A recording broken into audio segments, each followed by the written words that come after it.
रखा और संकल्प पंडित जी ने पढ़ दिया। नारद जी महाराज बैठे थे, क्योंकि दान में पात्र का विशेष योगदान होता है। दान किस व्यक्ति को दे रहे हैं, ये महत्वपूर्ण बात। नारद जी महाराज को दान दे दिया। अब चारों तरफ ये कोलाहल हो गया कि आखिरकार आपने दान क्या दिया है, दीदी बताओ तो सही क्या दान दिया है। रुक्मिणी मैया ने कहा, मुझे जीवन में सबसे अच्छे हमारे पति द्वारिकाधीश ही लगते हैं, और मैं ये चाहती हूँ कि हजारों जन्म तक जब जब मेरा जन्म हो यही हमारे पति हो, इसलिए इनका मैंने दान कर दिया नारद जी महाराज को। नारद जी बड़े घबरा गए। नारद जी ने कहा, ये सवेरे से क्या हो गया, अब इनको लेकर के हम कहाँ कहाँ घूमेंगे, भगवान तो बड़े नटखट है ना। नारद जी बहुत घबराए, लेकिन नारद जी के घबराने से पहले तो द्वारिका की जितनी माताएं हैं वो घबरा गई। उन्होंने कहा, बहन अगले जन्म के लिए तुमने इनका दान कर दिया, लेकिन ये नहीं सोचा कि इनके बिना इस जन्म का क्या होगा, ये जन्म आप जी पाओगे कि नहीं जी पाओगे। इतना जिस समय सुना तो मैया रुक्मिणी तो मूर्छित होकर के कि नारद जी भी भगवान को लेकर के चले जाएंगे। अब चारों तरफ से उपचार हुआ, उनको होश में लाया गया। क्या हो, पंडित जी से पूछा इसका उपाय क्या निकाला जाए। पंडित जी ने कहा, दान की हुई वस्तु के बराबर कोई वस्तु दे दी जाए तो दान मान लिया जाता है। तराजू लगा दिया गया। माताओं ने कहा, ये द्वारिका है, भगवान को तो हम सोने से तौलेंगे। एक तरफ भगवान को बिठा दिया, दूसरी तरफ जितनी माताएं थी सबने अपने अपने आभूषण उतार उतार करके रखे, लेकिन भगवान का पल्ला ऊपर उठने वाला। यहाँ तक कि द्वारिका में स्यमंतक मणि का खजाना भी खाली हो गया, लेकिन भगवान ऊपर नहीं उठे। सब माताएं रो रही थी। लक्ष्मणा जी भगवान की पत्नियों में बहुत चतुर पत्नी हैं, वो आगे आई। उन्होंने कहा, बहन ऐसा करो, ये सब हटाओ। सब हटा दिया। गई, तुलसी का एक वृक्ष था, वहां पर प्रणाम किया, और एक तुलसी का पत्ता, आंखों में अश्रु भरे हुए हैं, और ला करके उस तुलसी के पत्र को जिस समय उस तराजू में रखा, देखा, देखते ही देखते भगवान का पल्ला ऊपर चला गया और तुलसी का पत्र वाला नीचे आ गया। सब लोग जय जयकार करने लगे, अरे बहन ये क्या चमत्कार हो गया। नारद जी ने कहा, भगवान की 16,108 पत्नियों में यदि किसी के अंदर सामर्थ्य है भगवान को रोकने की, वो लक्ष्मणा जी के अंदर है। क्योंकि भगवान संपत्ति से नहीं रीझते, भगवान तो भाव से रीझते हैं। भाव वस्तु से नहीं, भाव का भूखा हूं मैं, भाव ही बस सार है। भाव से मुझको भजो तो भव से बेड़ा पार है। भगवान ऊपर आ गए, नारद जी को पत्र दे दिया गया, और आज यहाँ से नारद जी बड़ी प्रसन्नता पूर्वक गए। अनुरुद्ध के विवाह में रुक्मी का वध होता है, जो रुक्मिणी का बड़ा भाई था। दुर्योधन की बेटी के साथ जाम्बवती के बेटे सांब का विवाह हुआ है। अनुरुद्ध जी का विवाह महाराज बाणासुर की बेटी उषा के साथ में संपन्न होता है, जिस विवाह में भगवान शंकर के साथ भी युद्ध किया है। बड़ा विलक्षण चरित्र प्रस्तुत हुआ। भगवान बैठे हैं द्वारिका में। जरासंध ने जब 17 बार आक्रमण करके 18वीं बार जय प्राप्त की थी, तो उसने 10,000 राजाओं को बंदी बनाया है, और ये कह रहा है कि जो शिवरात्रि आएगी उस शिवरात्रि पर सबकी बलि दी जाएगी, सबकी बलि दी जाएगी। उन राजाओं ने एक पत्र लिख करके और भगवान के पास में प्रार्थना की कि आप मेरे प्राण बचाएं। राजदूत वो आया है और वो कह रहा है, सरकार 10,000 राजाओं के प्राण बचाने हैं। राजदूतम ब्रुवत्तेदम देवर्षि परमद्युतिः बात कह ही रहा था तब तक देवर्षि नारद आ गए, सब समाज में खड़े हो गए, उनका स्वागत किया। राजदूत की बात आधी रह गई, भगवान कुछ उसे कह नहीं पाए, लेकिन देवर्षि नारद ने कहा मैं अभी अभी हस्तिनापुर से आ रहा हूँ, महाराज धर्मराज ने आपको तुरंत याद किया है, वो राजसूय यज्ञ करना चाहते हैं, आपको तुरंत हस्तिनापुर जाना पड़ेगा। भगवान ने कहा चलो एक पंथ दो काज हो जाएंगे। उद्धव जी महाराज ने सम्मति दी, आप सीधे हस्तिनापुर जाइए और वहीं से जरासंध जीता जाएगा। भगवान हस्तिनापुर गए, धर्मराज ने स्वागत किया, सभा लगी, गोष्ठी हुई। भगवान ने कहा आपका क्या संकल्प है, क्यों मुझे बुलाया? धर्मराज ने कहा मेरे मन में राजसूय यज्ञ करने की इच्छा है, मैं चाहता हूं राजसूय यज्ञ करूं। भगवान ने कहा चाहता हूं कि आपका संकल्प है। धर्मराज युधिष्ठिर ने कहा थोड़ी समस्या है। क्या समस्या है? राजसूय यज्ञ में बहुत पैसा लगेगा, संपत्ति नहीं है हमारे पास। भगवान ने बड़ी प्यारी बात कही। भगवान ने कहा धार्मिक अनुष्ठान के लिए संपत्ति नहीं, संकल्प की जरूरत होती है। संकल्प, संपत्ति तो कितने लोगों के पास पड़ी रहती, लेकिन अगर उनका संकल्प नहीं है तो उनकी कमाई हुई संपत्ति का एक पैसा भी कभी धर्म में नहीं लगता है। संपत्ति तो यूं ही पड़ी रहती है, बढ़ती रहती है। तुम अपना संकल्प बताओ, भगवान अपना कार्य अपने आप संपादित करवाते हैं यदि आपका संकल्प अच्छा है तो। यदि संकल्प ही गड़बड़ है तो फिर बात बनने वाली नहीं है। उन्होंने कहा संकल्प तो ऐसा है कि भले ही हमारे प्राण चले जाएं, लेकिन मैं यज्ञ तो करना चाहता हूं। भगवान ने कहा सेना के 4 भाग करो, ये यज्ञ होगा। 4 भाग सेना के किए, चारों तरफ से सेना जिस समय जाती है दिग्विजय के लिए, राजा लोग पहले ही हाथ जोड़ लेते हैं, धर्मराज के नाम पर अपार संपत्ति देते हैं। सब देखते देखते थोड़ी ही समय में पूरे खजाने भर गए, अपार संपत्ति हो गई धर्मराज युधिष्ठिर के पास में। भगवान ने देखा जरासंध नहीं जीता जा रहा है, तो भगवान ने भीम और अर्जुन को लेकर के मगध देश प्रस्थान किया। वहां जाकर के ब्राह्मण का वेश बना करके और जरासंध का वध कराया है।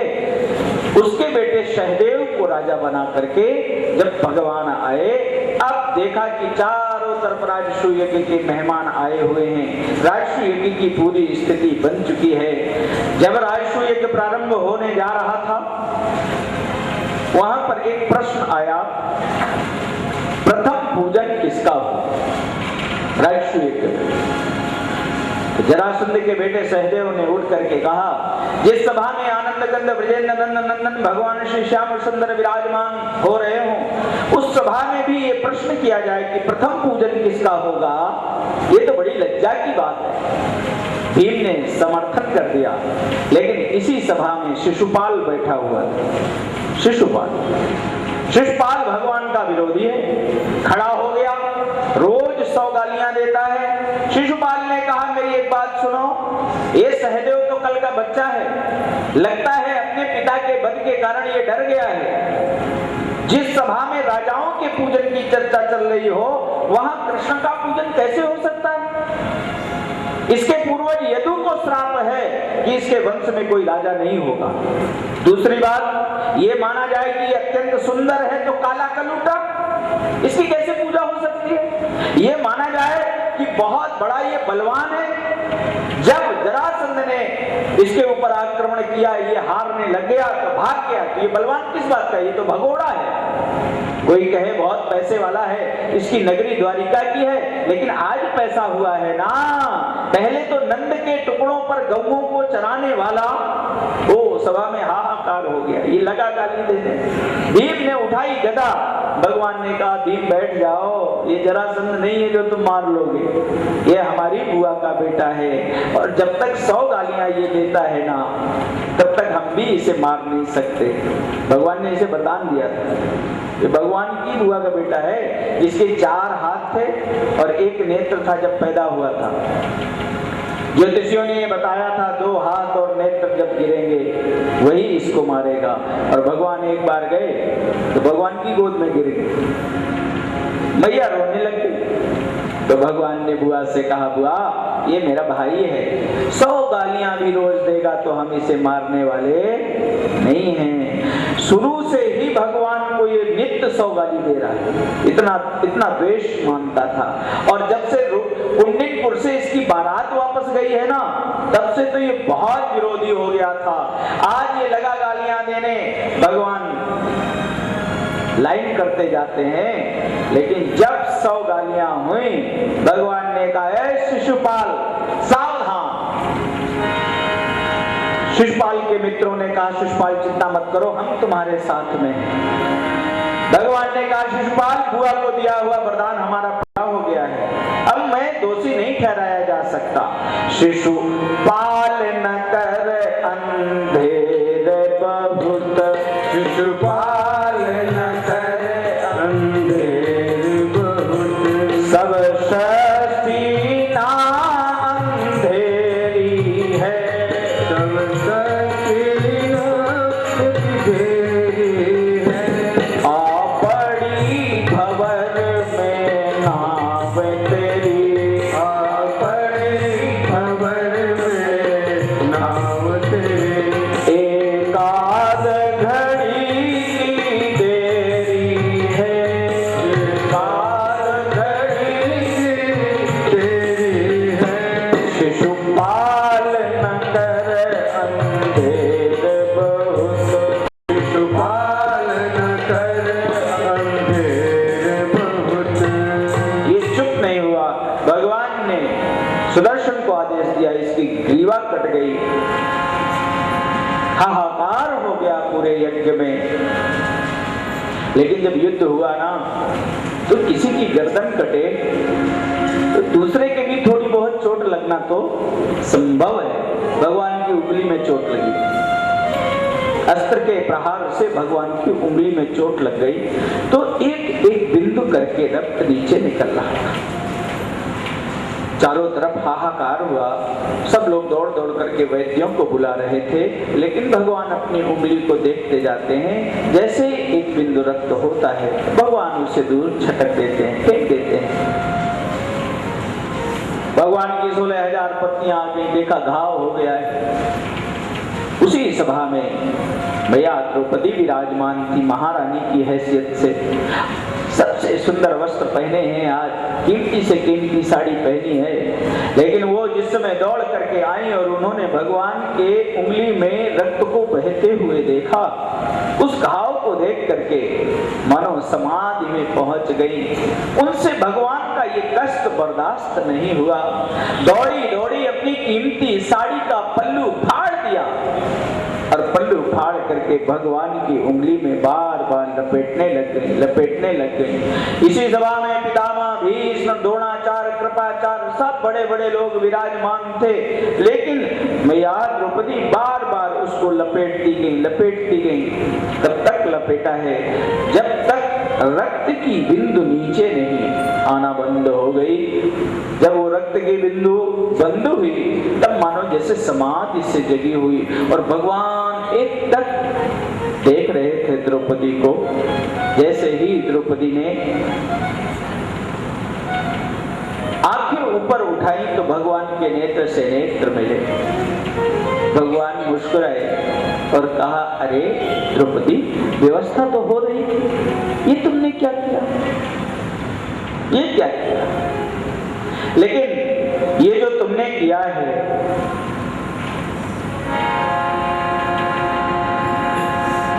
ये तुम्हारे हृदय की आवाज है।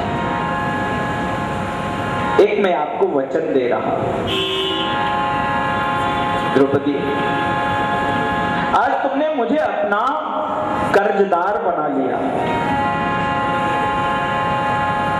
आज मैं तुम्हारा ऋणी हो गया हूं। ऋणिया बनाया आज तूने 4 धागों से, तो भूलू ना कभी इस प्रेम की कहानी को।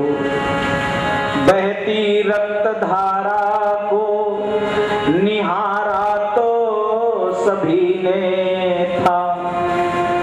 तो सूझी न सूझ ऐसी एक हो पटरानी को। मेरी 16,108 रानियां हैं, लेकिन उन्होंने ये दर्द अनुभव नहीं किया।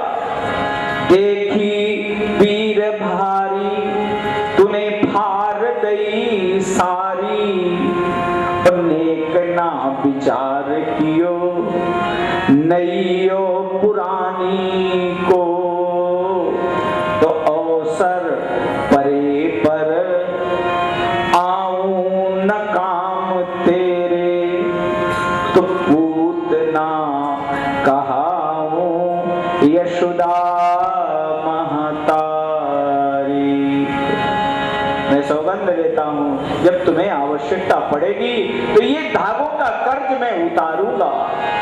उंगली कटने पर निकट हुई, उंगली कटने पर निकट हुई, उंगली कटने पर निकट हुई, उंगली कटने पर निकट हुई। मैं कट न सकूंगा संकट में, मैं कट न सकूंगा संकट में।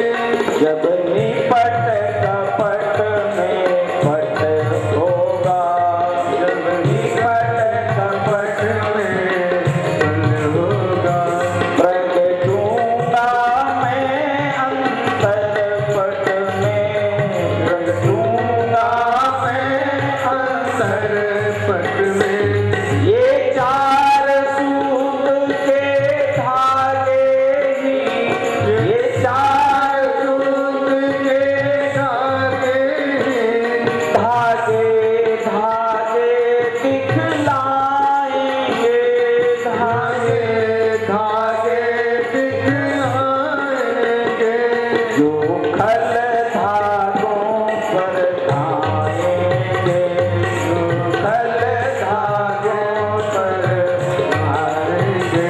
धागे धागे हो जाएंगे, धागे धागे हो जाएंगे। जो खल धागों पर आएंगे, जो खल धागों पर आएंगे, जो खल धागों पर आएंगे, जो खल धागों पर आएंगे। ये मेरा वचन। और इसीलिए जब द्रौपदी का चीरहरण हो रहा था, उस समय भगवान ने जो कृपा की थी वो इसी वरदान का था। वहां पर कोई भगवान ने कृपा नहीं की, जो ऋण था भगवान ने उसे चुकाया है। राधे राधे राधे गोविंद राधे, राधे राधे राधे गोविंद राधे, राधे राधे राधे गोविंद राधे, राधे राधे गोविंद राधे, राधे राधे राधे गोविंद राधे, राधे राधे राधे।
सबसे पहले दुर्योधन को धन का अध्यक्ष बनाया, कोषाध्यक्ष बनाया गया है।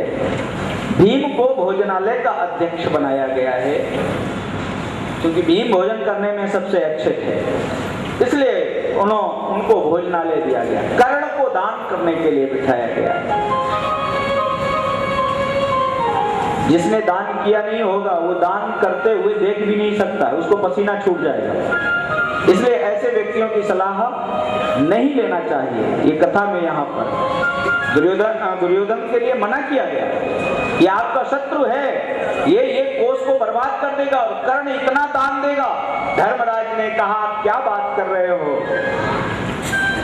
वो पैसा तो लुटाएगा क्योंकि वो मुझसे जलता है, लेकिन वो पैसा उसके नाम पर नहीं, वो तो हमारे राजसू यज्ञ के नाम पर समझा जाएगा। इसलिए हमारा कोई काम बिगड़ने वाला नहीं। और दान कर्ण से इसलिए करवाएंगे कि कर्ण को दान देने की आदत है। अगर दूसरा कोई करेगा तो उसको अभ्यास नहीं होगा तो वो दान दे भी नहीं सकता। उस समय के सबसे अच्छे दानवीर थे कर्ण। धर्मराज ने कहा ये दान देंगे। और भीम को भोजनालय में इसलिए बिठाया गया कि भीम का सवेरे का जो जलपान होता था वो 1.25 मन मलीदे का जलपान होता था। 1.25 मन, लगभग 55 केजी, 55 किलो का ये उनका जलपान था। धर्मराज ने कहा हमारे यज्ञ से कोई भूखा जाने वाला नहीं है। कोई भी आएगा यदि नाराज हो जाएंगे, जलपान दे देगा तो बस वो तृप्त हो जाएगा। इसलिए बिठाया भीम को। विदुर जी महाराज ने चारों तरफ साज सज्जा का काम लिया और भगवान श्री कृष्णचंद्र ने कहा अब कोई काम नहीं बचा तो कोई बात नहीं। कृष्ण पादा बने जना, भगवान ने कहा जो आगंतुक लोग आएंगे उनकी चरण पादुकाएं मैं उठा करके रखूंगा, जो भोजन कर लेंगे उनकी पत्तल मैं उठाऊंगा। ये मेरा काम है। काम कोई छोटा नहीं होता। भगवान ने कहा ये काम हमारा है। दरबार सुसज्जित करने का,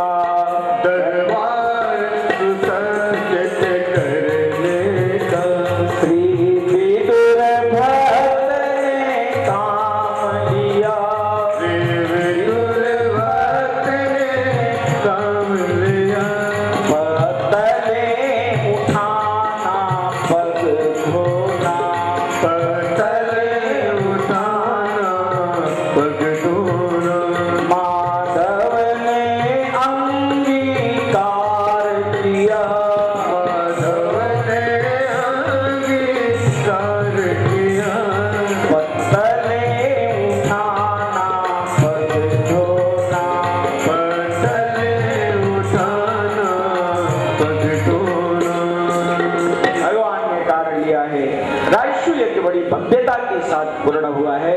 सब लोग अपने अपने घर गए हैं। जब भगवान द्वारिका पहुंचे हैं तो सौभ विमान के साथ सालों का वध किया है। ये नकली वासुदेव बन करके द्वारिका आया था, भगवान ने इसका वध किया है। बलराम जी महाराज तीर्थ यात्रा के लिए गए हैं, वृंदावन भी आए हैं। यहाँ पर उन्होंने इल्वल के बेटे बल्वल का वध किया है। नैमिषारण्य में गए हैं तो सूत शिरच्छेद किया है। ऋषियों ने कहा मुझे कोई कथा सुनाने वाला नहीं है, आपने क्या किया? तो उनके बेटे रोमहर्षण को बिठा करके सारी योग्यता उसमें दे करके और वहां से वो आगे यात्रा में गए हैं। बलराम जी की तीर्थ यात्रा का वर्णन किया है। काशीराज का वध भगवान ने किया है। सुखदेव जी महाराज कथा सुना रहे हैं राजा परीक्षित को। राजा परीक्षित ने कहा महाराज आपने भगवान के बड़े दिव्य दिव्य भक्तों की चर्चा श्रवण कराई है, कृपा करके कोई दिव्य चर्चा और सुनाइए भगवान के भक्तों की। भगवान यानी चान्यानि मुकुंदस्य महात्मना। जय जय राधा रमण गिरिधारी,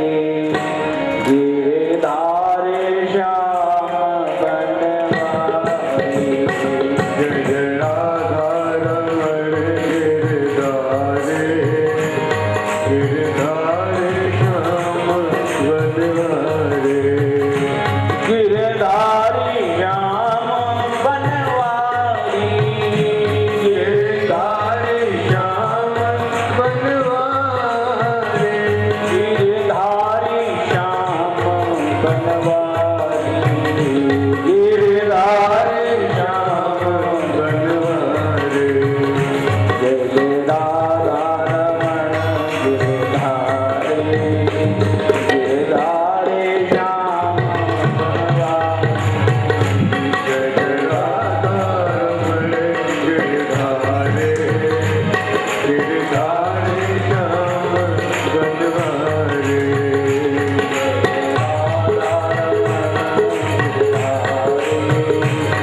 गिरधारी श्याम बनवारी, राधा रमण गिरधारी, गिरधारी श्याम बनवारी, गिरधारी श्याम बनवारी,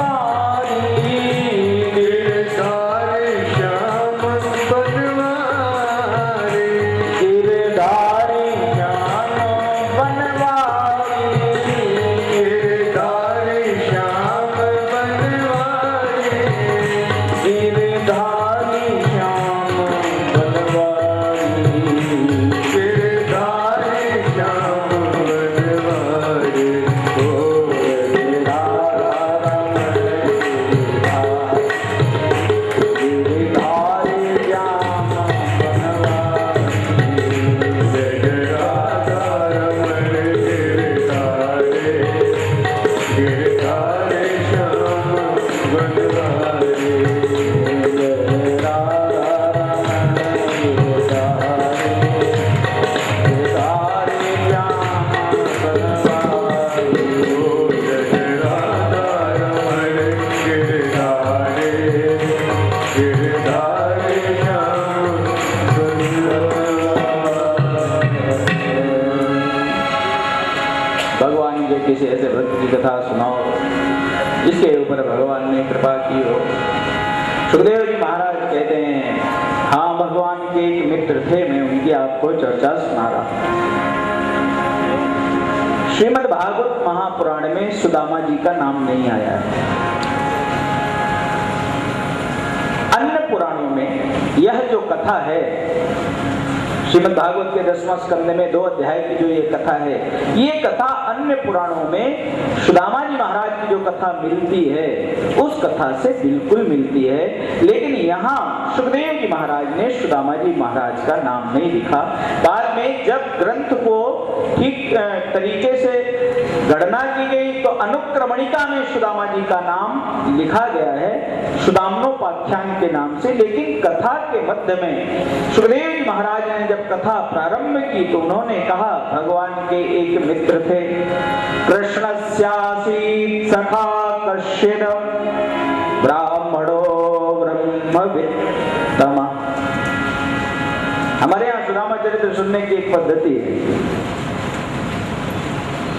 सुदामा चरित्र वैसे जो आप लोग तो सब लोग कथा जानते हैं, लेकिन भागवत का सुदामा चरित्र थोड़ा उस कथा से थोड़ा सा भिन्न है। तो मैं आज सुदामा चरित्र जो भागवत में है वो मैं आपको सुना रहा हूं। आप सुदामा चरित्र जो जानते हैं उससे हमारा वो बिल्कुल है, पुराणों में है कथा, लेकिन थोड़ा सा आप देखो, हमारे यहाँ एक पद्धति है, क्योंकि भागवत की कथा, हर कथा आपके जीवन की कथा है, भागवत बनने की कथा है, इसलिए सुदामा जी महाराज की कथा भी आपके जीवन की कथा है।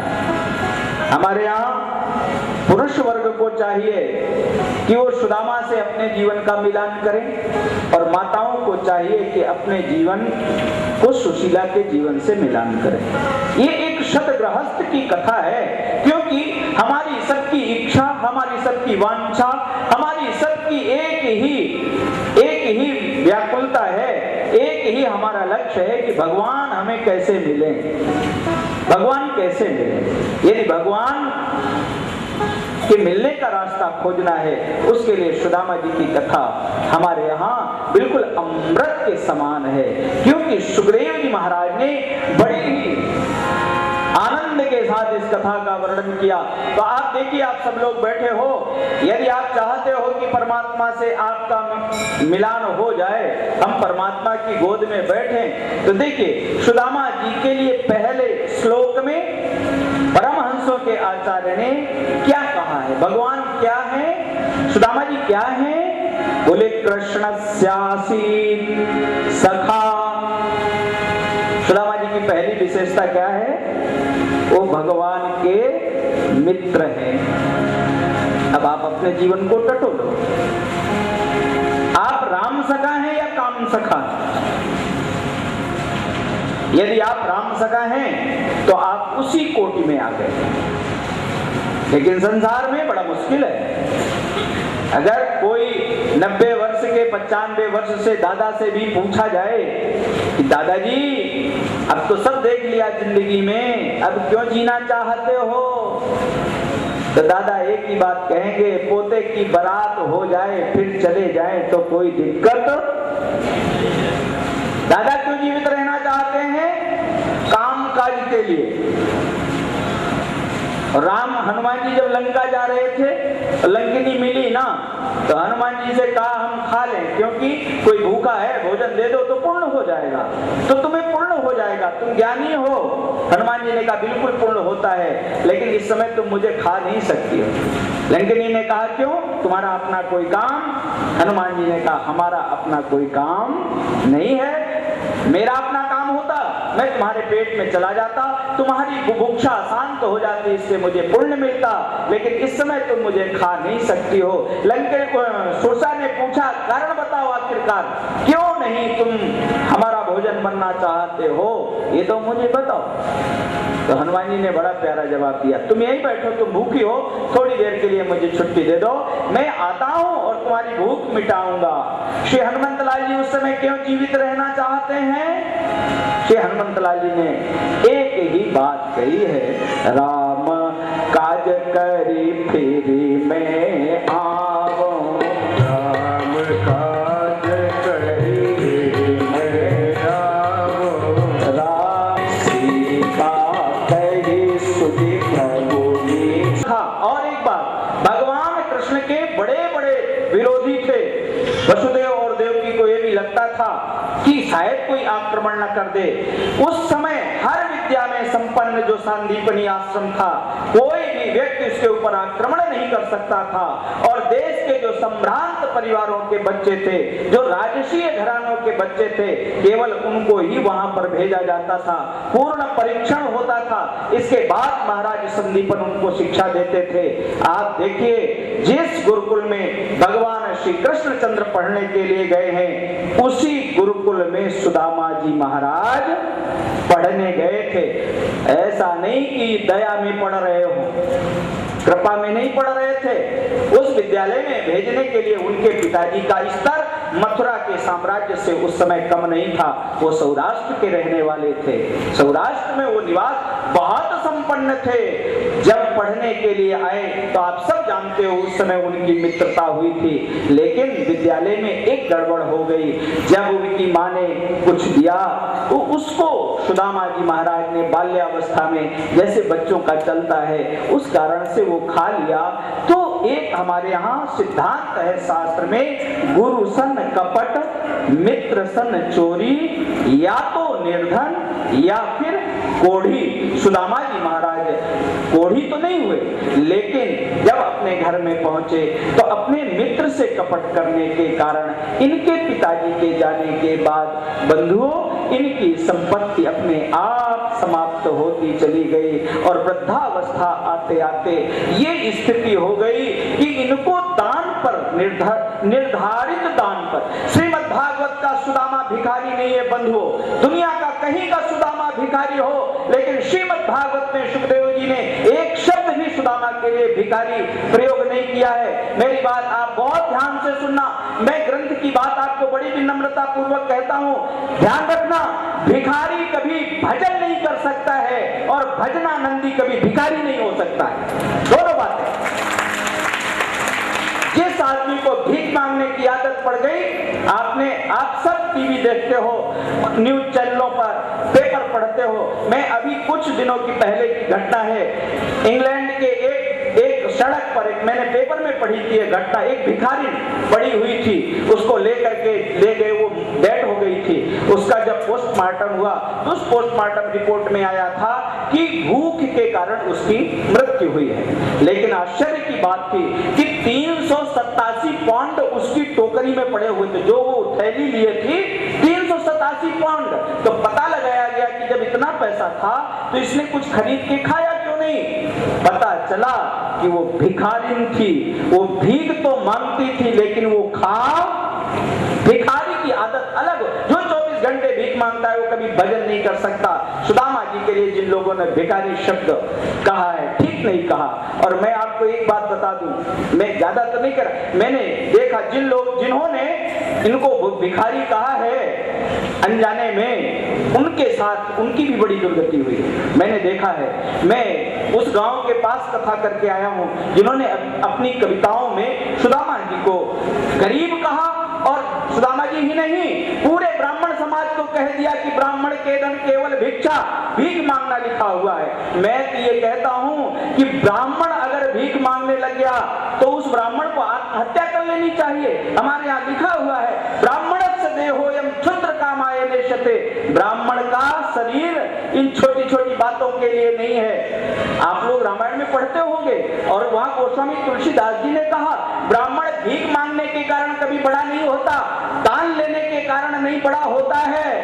तप बल विप्र सदा परियारा, तप बल विप्र सदा परियारा, तप बल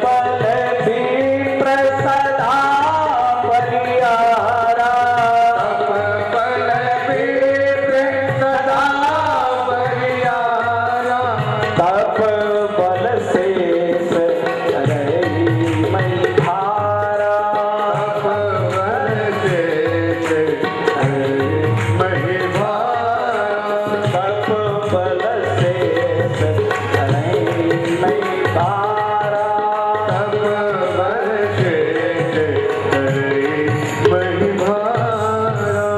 सुदामा जी कैसे पढ़े लिखे व्यक्ति थे, शिक्षा देते थे। जब हमारे यहाँ भीख मांगने के लिए ब्राह्मण को आदेश नहीं तो कैसे मांग सकते थे। हमारे यहाँ कुछ ऐसे ब्राह्मणों ने या कुछ ऐसे कवियों ने जो अपनी, आज हमें बड़ा आश्चर्य होता है, एक भजन चलता है, वो मुझे याद नहीं है, वो हाँ, अरे वो धक्का देते हैं। और दूसरी बात मैं बताऊं, जब समाज में कोई ऐसा व्यक्ति जो बिल्कुल गरीब, बिल्कुल जिसके कपड़े फटे होंगे, बदबू आती होगी, बिल्कुल हट्टी हट्टी दिखाई पड़ती हो, चंदन लगा के पीले कपड़े पहन करके आ जाए, लोग बड़ी हीन भावना से उसको कहते हैं, ए देखो सुदामा है। कितनी दरिद्रता की बात है। जो व्यक्ति ऐसे दीनहीन व्यक्ति को सुदामा नाम देता है, जानते हो इसका कितना पाप लगता है। सुदामा जो तत्व श्रीमद् भागवत में वर्णन किया है, परमहंसों के आचार्य ने श्रीमद् भागवत के 18,000 श्लोकों में एक भी व्यक्ति को इतने विभूषणों से, इतने विशेषणों से आभूषित नहीं किया है बंधुओं, जितने विशेषण सुदामा जी महाराज को लगाए गए। जितने विशेषण सुदामा जी महाराज, हम आप अपने को भक्त मानते हैं, विद्वान मानते हैं, ज्ञानमान मानते हैं, बहुत धर्मात्मा मानते हैं, लेकिन कभी भगवान की मूर्ति स्वप्न में भी दिखाई नहीं पड़ी। लेकिन सुदामा वो तत्व है जिसको परमपिता परमात्मा उठा करके अपने सिंहासन पर बिठाते हैं, और हम कहते हैं कि हम सुदामा के ऊपर कृपा करेंगे। हमारा समाज चमक दमक का प्रेमी है। हमारा समाज अपने चमक दमक में बड़े बड़े शास्त्रों को दबा करके अपने हिसाब से, जैसे मुझे अच्छा लगे, लोगों को अच्छा लगे, मनोरंजन करें। नहीं, ये ग्रंथ मनोरंजन के लिए नहीं है बंधुओं। ये ग्रंथ समाज को, अभी तक ये ग्रंथ नहीं होते तो हमें अपनी पहचान नहीं होती। कहने वाले तो कह रहे हैं कि हमारे पूर्वज बंदर थे, कहने वाले कह रहे हैं, इतिहास में पढ़ाया गया, लेकिन इन ग्रंथों और शोध के कारण एनालिसिस हुई और आज वो बात काटी गई कि हमारे पूर्वज बंदर नहीं थे। पढ़े लिखे लोग समझ रहे हैं। क्यों? क्योंकि हमारे ग्रंथों में पूरा का पूरा आधार है। जब भारत और चीन का युद्ध हुआ था, हमारे संसद में एक बहुत बड़ा अभी एक पूरा पैराग्राफ है। हमारे पंडित नेहरू से पूछा गया, जब युद्ध समाप्त होने लगा, कहां तक छोड़ा जाए, भारत कहां तक है? हमारे यहाँ किसी को नहीं पता था, किसी इतिहासकार को पता नहीं था। बड़े बड़े विद्वानों को बुलाया गया, भारत की सीमा क्या है नहीं पता चला। उस समय पंडित कमलापत्र पाठी जी थे, उन्होंने रात में बनारस हो गए और बनारस में धर्म सम्राट करपात्री जी महाराज थे। उनसे कहा, सरकार आप ग्रंथों के जानकार हैं, हमारे भारत का नक्शा कहां तक है कुछ पता ही नहीं चल रहा है। धर्म सम्राट ने रात में विद्वानों को, काशी विद्वत परिषद की बैठक हुई और वहां पर शास्त्रों को निकाल करके भारत की सीमाओं का आकलन किया गया। और आज भी संसद के रिकॉर्ड में धर्म सम्राट का लिखा हुआ वो श्लोक जो पंडित जवाहरलाल नेहरू ने बोला था, आज भी रिकॉर्ड है। अच्युतरस्याम दिवि देवताया पर्वतानाम नगाधिराजा। जहां तक हिमालय की उत्तुंग शिखर हैं, ऊंचे शिखरों से आच्छादित हमारे ये हिमालय है, वहां से भारत की सीमा प्रारंभ होती है और उसी के आधार पर निर्णय किया गया था। यदि हमारे ग्रंथों की बात न मानी गई होती बंधुओं, तो आज हम किस स्थिति में होते, ये समझ आज जरूरत समाज में इस बात की है। हम कथा कहानी किस्से ये तो हम रोज सुनते हैं, लेकिन हम अपनी संस्कृति से भटकते चले जा रहे। हमने कभी ग्रंथ को खोल करके पढ़ने की कोशिश नहीं की कि भाई इसमें क्या लिखा हुआ। सुदामा के नाम पर तो मैंने खूब तालियां पीटी, 1-1, 2-2, 5-5 रुपए तो दे दिए, लेकिन बंधुओं ये करना उस पुण्य आत्मा का, उस पवित्र आत्मा का, उस देवात्मा का, उस तपस्वी का घोर अपमान है। और उनका अपमान करना अर्थात आप अपने पूर्वजों का अपमान कर रहे हो, जिन्होंने मुझे विरासत दी है, जिन्होंने एक मुझे रास्ता दिखाया है। इसलिए बंधुओं ध्यान देना चाहिए। ये बहुत गड़बड़ किया, इस चरित्र के साथ न्याय नहीं हुआ है, न्याय नहीं हुआ। सुखदेव जी महाराज ने बड़ी ही निष्ठा के साथ इस चरित्र को श्रीमद् भागवत में कहा है। यद्दक्षयोपपन्नेन वर्तमानो गृहाश्रमे यदीक्षया उपपन्नेन। सुदामा यदीक्षया उपपन्नेन का अर्थ जो अपने आप आता था। सुदामा जी महाराज थे तो गृहस्थी, बोले गृहस्थी थे तो इनकी पत्नी कभी कुछ नहीं कहती थी क्या, ये लाओ वो लाओ कुछ करो। सुखदेव जी कहते हैं गृहस्थी में वो पति भाग्यवान होता है, उसके पूर्व जन्म के पुण्य होते हैं। पत्नी पूर्व जन्म के पुण्यों का परिणाम होती है। आपकी पत्नी अच्छी बन जाए ना तो आपका घर स्वर्ग बन जाए, स्वर्ग बन जाता है, दाम्पत्य जीवन अच्छा हो जाता है। लेकिन यदि पत्नी ठीक नहीं है बंधुओं, तो जिंदगी में अब जो होता है वो तो आप जानते ही हैं। हमारे यहाँ जरूरत है, लिखा है तस्य भार्या कुचैलश्च शुद्ध क्षमा जब तथा पिता। जैसे श्री सुदामा जी थे, शांत एकांत भगवान का भजन। सुशीला ने कभी उनसे ये नहीं कहा यदि भूख लगी है कि अब कुछ लेकर के आओ, क्या बताएं कुछ लेके आओ, नहीं। अगर सुदामा जी भजन कर रहे हैं तो बैठ करके वो भी भजन करने लगे। और एक बात आप बहुत गौर से सुनना, जो व्यक्ति धनवान घर में पैदा होता है, धनवान जीवन भर जिसने दिया होता है, और किसी कारण बस यदि वो गरीब हो जाए तो बंधुओं वो व्यक्ति मिट्टी खा करके गुजारा कर लेगा, आत्महत्या कर सकता है, लेकिन उसका हाथ किसी के सामने मांग नहीं सकता। सुशीला जी इसीलिए तो सुदामा जी से नहीं कहती कहीं मत जाओ, बैठ करके दोनों भजन करते थे। और ये जो क्रम चला ये बहुत अच्छा। हमारी माताओं को ये बात पकड़ लेनी चाहिए। सुशीला की ये बात अगर पकड़ ले तो आपका घर स्वर्ग हो जाए। पिता पति के विचारों से बिल्कुल एकात्मता कर लो। तस्य भार्या कुचैलश्च क्षुत क्षमा जप तथा विधा। अगर आपने अपने पति के विचारों से अनुरूपता बना ली तो आपका जीवन आनंदमय हो जाएगा और आपका घर स्वर्ग हो जाएगा। और आज आज ये गड़बड़ी दिख रही है हमारे समाज में। आज हमारे समाज में पत्नी और पति के विचारों में बहुत जबरदस्त अंतर आता है। वैसे सारा बढ़िया है, ये बाजार जाएंगी ना तो लाएंगी उसी रंग की चूड़ी, उसी रंग का सूट, उसी रंग की बिंदिया, उसी रंग की चप्पल, उसी रंग की घड़ी, उसी रंग की घड़ी का पट्टा, और आप देखो ऐसी मैचिंग की पूरे दिन ये बाजार में घूमती रहेंगी हैं। और जब तक मैचिंग नहीं हो जाएगी काम नहीं बनेगा। एक एक घर में 250 जोड़ी चप्पल हमने देखे हैं। जिस रंग की साड़ी है उसी रंग की चप्पल है, तो ये क्या है? ये मैचिंग हो रही है। लेकिन बंधुओं, मैचिंग करना अच्छा है, लेकिन इस मैचिंग से कोई बहुत फायदा आपको होने वाला, जितना आप इधर मैचिंग करती चली जाती हो उतना ही आपके पति के विचारों के बीच में गैपिंग होती चली जाती है। गैपिंग होना ठीक नहीं है। मैचिंग हो तो पति के विचारों के साथ में हो, क्योंकि पति तुम्हारा परमेश्वर है। यदि पति के विचारों से मैचिंग हो गई तो आपको जो शांति मिलेगी, 1000 साड़ी रखने से भी आपको शांति मिलने वाली, बहुत मैचिंग करने से।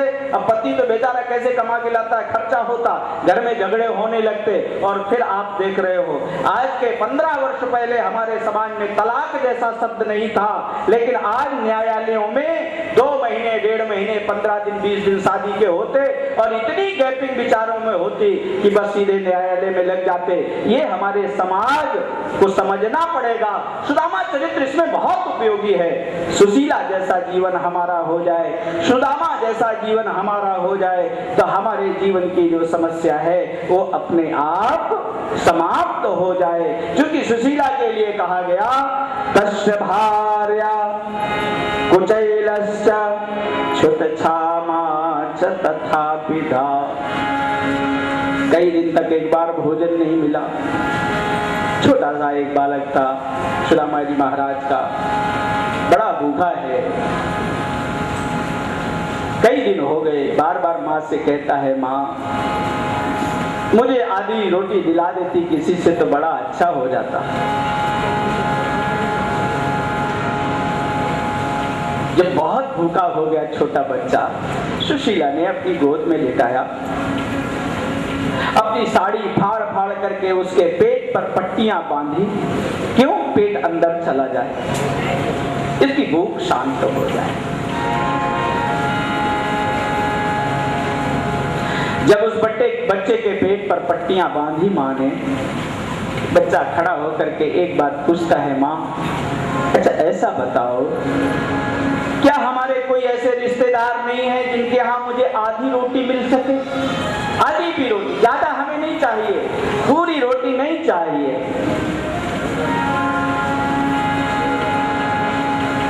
सुशीला ने कहा, हैं, तुम्हारे चाचा हैं, लेकिन तुम्हारे पिताजी से उनकी बनती नहीं, वो कभी घर नहीं आते। कहाँ रहते हैं? जंगल में रहते हैं। छोटा बालक था, समझ में आ गई, जंगल चला गया और वहां अपने चाचा को बुलाने लग गया। बहुत भूखा है, पेट में पट्टियां बंधी हैं। माँ ने बता दिया चाचा हैं।